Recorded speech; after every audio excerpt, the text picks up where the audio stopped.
"You've become a luxury this company can't afford," said Troy Ellison, not lifting his eyes from the screen. "We're making strategic cuts to protect the profit margin."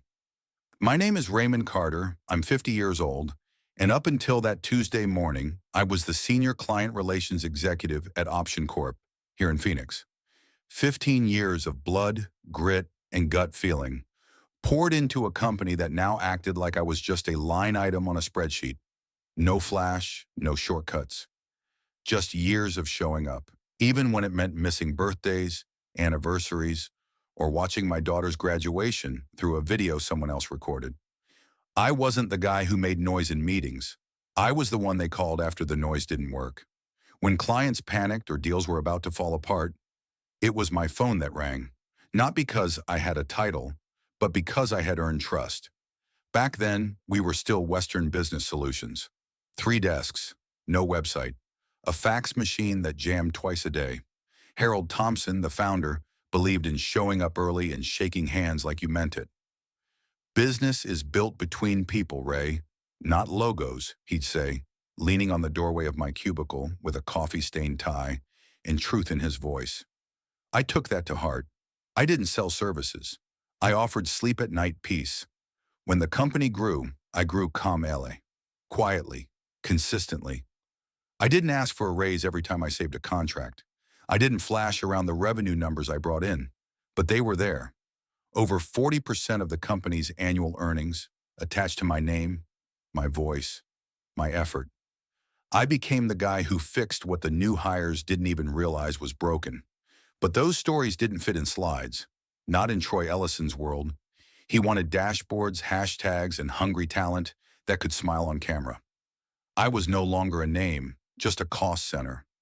What they didn't know is that while they were trimming fat, they were severing muscle. We didn't start in glass towers or downtown boardrooms. Back then, it was just 4 of us, cramped in a subleased office near the airport, living off vending machine coffee and grit. No job titles, no org charts, just a shared belief that if we did right by people, business would follow. Harold Thompson ran the place like a family farm. Everyone pitched in.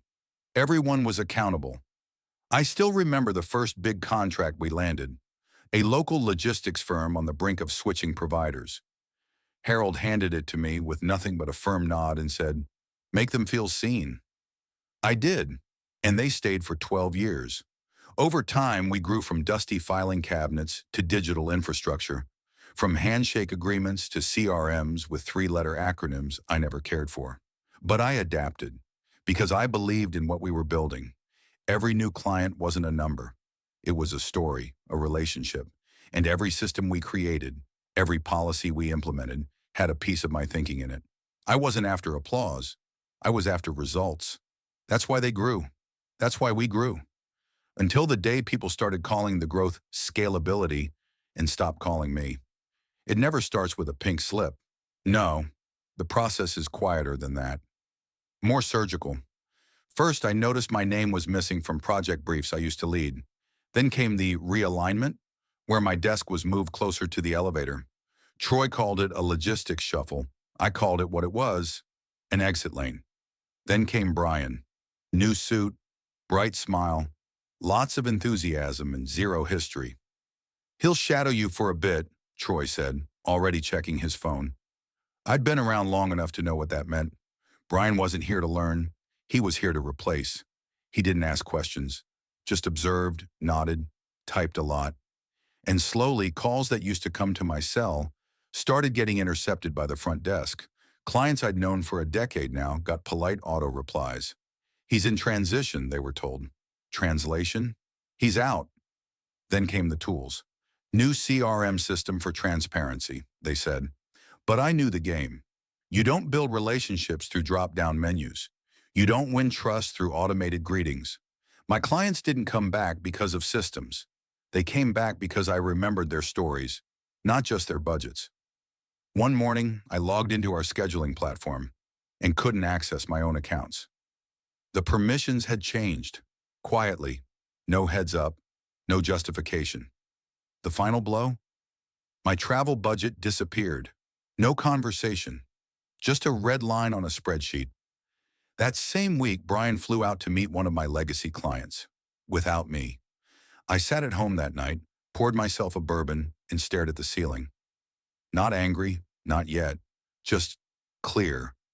I was being erased, not fired, just quietly, surgically deleted from the frame I helped paint.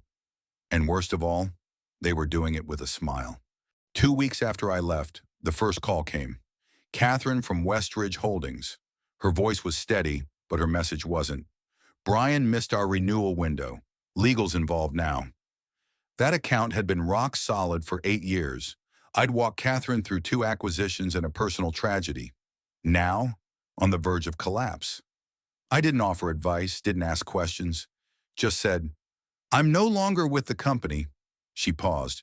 I figured, they're in over their heads. And she wasn't alone. Within days, I heard from 3 more clients. Missed follow-ups, wrong documents, awkward emails with no context, conversations that used to be personal now felt like customer service tickets. I just listened. What they didn't realize was, for years, I was the quiet filter that kept chaos out of their inboxes. Now, they were learning the hard way. The silence from me wasn't indifference. It was precision. The day they saw me as a cost instead of a cornerstone was the day my loyalty expired. I owed them nothing. Not a warning. Not a lifeline. So I watched. Let the cracks spread. Let time do what I no longer had to. They thought I left empty-handed. They had no idea what I still carried with me. The message came on a quiet Wednesday afternoon. "Raymond, I'd love to connect. Elliot Granger, Virion Partners." I recognized the name. Virion wasn't flashy, but they had a solid rep. Clean growth, no scandals, and a reputation for respecting legacy and value. They didn't chase buzzwords. They chased consistency and results. We set a call for the next morning. Elliot joined on time, no filters, no pretension. "Raymond, we've followed your work. We know what you built at Opcion, retention rates, client loyalty, the trust you earned. You're not just another account executive. You're infrastructure. And we've heard you're available." I didn't confirm. I didn't need to. He kept going. "We're expanding into the Southwest. Just acquired a smaller outfit. Good bones, but no direction. We need someone who knows the ground. Someone who can stabilize and grow. We want you leading that charge. No corporate jargon, no veiled promises, just a direct offer, strategy freedom, team selection, profit share." And between the lines, 2 former clients of mine had already hinted they'd jump ship and follow me. I closed my laptop and went for a walk. Not because I was unsure, but because I wanted to feel that moment. After years of building someone else's dream, I was finally being asked to build mine. The next day, I said yes. A few hours later, my phone rang. Blocked number. I picked up.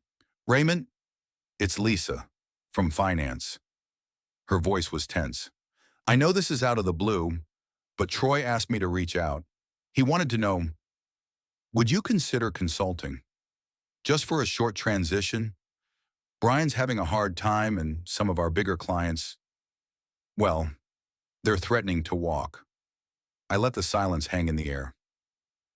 "Raymond, I'm here, but I'm not available." No sarcasm, no bitterness, just truth. They'd set the fire. Now they wanted help putting it out. But that fire, it wasn't mine anymore. The weeks that followed were oddly quiet. Then the noise began. First came news that Hion Manufacturing pulled their contract.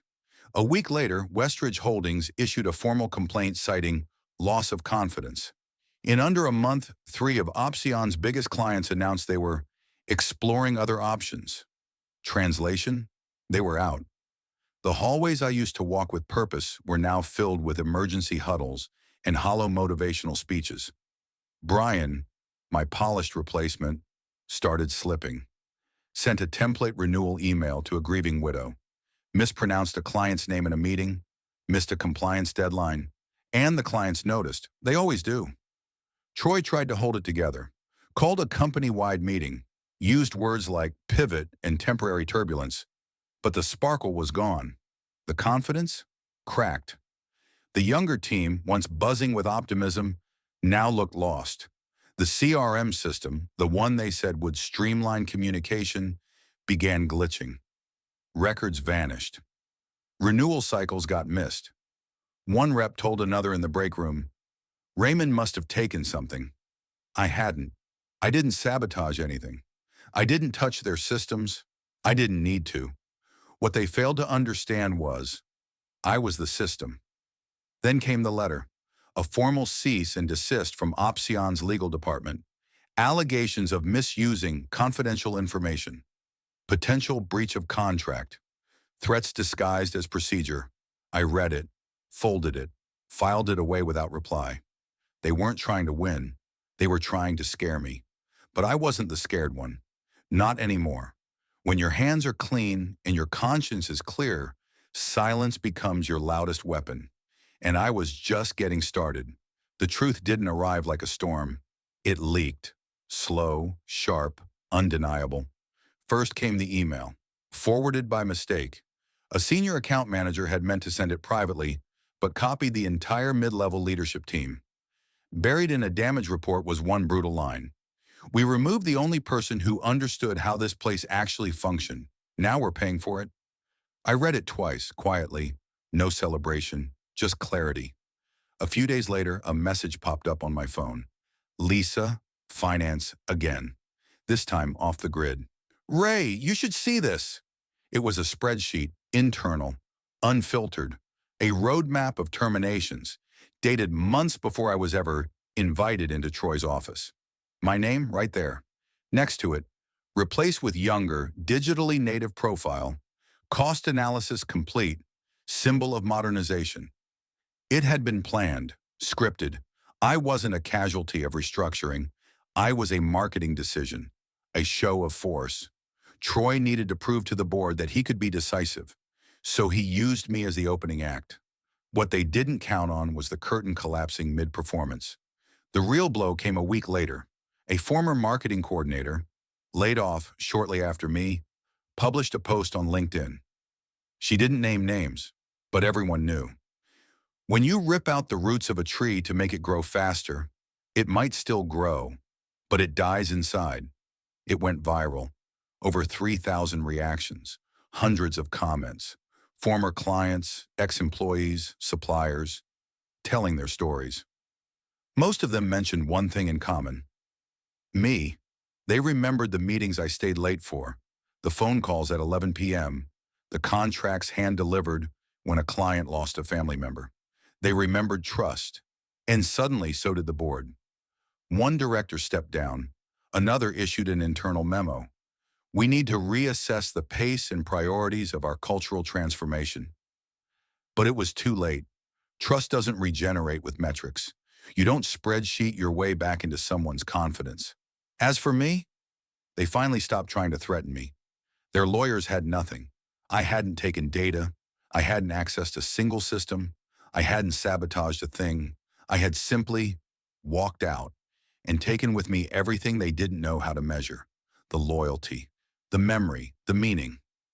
Troy tried to erase me, but in doing so, all he did was highlight everything I was. He wanted me out of the spotlight. Turns out, I was the light.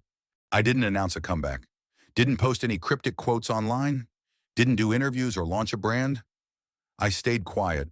While the noise kept echoing behind me, I was already laying the foundation for something new, carefully, intentionally. I called 3 people. That was all. People I trusted. People who understood that doing business right isn't about pitch decks. It's about listening. Elliot Granger kept his word. At Verion, I was given space and respect. No oversight, no bureaucratic chains. Just a simple mandate. Build it your way. So I did. Started small. 3 local businesses, all struggling with the same thing. Connection, not sales, not strategy, just human connection. I visited them myself, sat with them, asked questions no CRM would have prompted, and they responded. One by one, old clients from Opsion began reaching out, quietly, not out of desperation, out of memory. "Raymond, heard you're back in the game. We missed how you used to handle things. If there's room, keep us in mind. I hadn't sent a single proposal, hadn't run a campaign. They came because they remembered how it felt to be understood. That doesn't get erased with a rebrand. By the end of quarter one, we had 6 active contracts. By quarter two, that doubled. Not because we rushed, but because we did it right. I handpicked my team. Lisa came first. Yes, the same one from Options Finance. She left on her own terms and joined me without hesitation. Then came Mia, a former sales assistant they never listened to. I gave her the comms lead. I didn't train them with PDFs. I trained them with time, with conversations, with presence. Our culture was different from the start. No fear, no noise, just accountability and care. People weren't hired to close deals. They were hired to build trust, and you could feel it. In the tone of emails and the follow-up calls, in the way no one was too important to handle a concern personally. Soon clients began referring us without being asked. Not because we were the cheapest, not because we had fancy branding, but because we made them feel safe, valued, seen. This wasn't a rebound, it was a resurrection. And this time, I wasn't building under someone else's name. This time, the foundation had my fingerprints in every brick. The offer didn't come from Troy, of course not. It came through a familiar face. A consultant I'd worked with years ago. Someone who knew the boardrooms and back channels. He called me on a quiet Tuesday evening. Raymond, can I be direct? The board wants to talk. Formal offer, operational integration, joint leadership, full autonomy, terms negotiable. I let the silence do the talking. He continued. They're calling it a strategic recovery initiative. Internally, it means they need you to put out the fire. I wasn't surprised. After all, the narrative had shifted. My name was back in circulation. This time not as a cost, but as a solution. The irony? The very company that erased me was now asking me to lead their restoration. They called it rebuilding. I called it poetic. I agreed to a meeting, not for validation. I didn't need that anymore. But because some conversations need to happen eye to eye. The boardroom felt colder than I remembered. 3 directors, a new interim CEO, all trying to look composed. Raymond, your current model is creating a lot of buzz. The market sees you as a gold standard in client retention. We believe it's time to move forward, together. I listened. I nodded.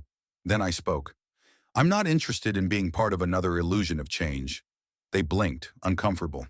If I take this on, it's my way. No interference, no half measures. We start by cleaning house, not just org charts, culture, ethics, process, and I don't negotiate credibility. The CEO nodded slowly. The board, silent.